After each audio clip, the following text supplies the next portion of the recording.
మహబూబ్నగర్ జిల్లా గండీడ్ మండలం సల్కర్పేట్లో రేషన్ బియ్యాన్ని పట్టుకున్న టాస్క్ ఫోర్స్ పోలీసులు.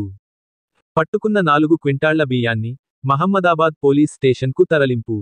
తెలంగాణలోనే మహబూబ్నగర్ జిల్లా ఉమ్మడి గండీడ్, మహమ్మదాబాద్ మండలంలో రేషన్ బియ్యం అక్రమంగా అడ్డు-అదుపు లేకుండా అక్రమ రవాణాలకు దళారులు తెగబడుతున్నారు. ఎన్ని చర్యలు తీసుకున్నా దళారులు, రేషన్ డీలర్లు కుమ్మక్కై టన్నుల కొద్దీ బియ్యాన్ని అక్రమ రవాణా నిర్వహిస్తున్నారు.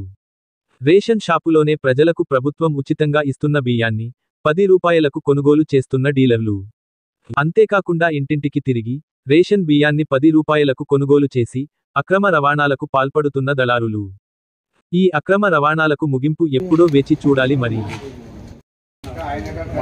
మొత్తం 8 బస్సులు ఉన్నాయి. టాస్క్ ఫోర్స్ వాళ్ళం పట్టుకొని కన్సల్ట్ పిఎస్ వాళ్ళకి అప్పచెప్తాం. ఎంత ఒక 4 క్వింటలు ఉండొచ్చు, 3 చిల్లర 4 క్వింటలు ఉండొచ్చు. పర్సన్ షెడ్ ఇక్కడ షెడ్ మీదెవరు నంచాల గేట్ ఇంతకుముందు ఒకసారి పట్టుకున్నట్టున్నారు గేట్లా అదే అంటున్నా గేట్ షాప్. మేము టాస్క్ ఫోర్స్ పట్టుకొని కన్సల్ట్ పిఎస్కి అప్పచెప్తాం. విజిలెన్స్ కిందకి వస్తుందా టాస్క్ ఫోర్సా? టాస్క్ ఫోర్స్ విజిలెన్స్ కాదు, టాస్క్ ఫోర్స్.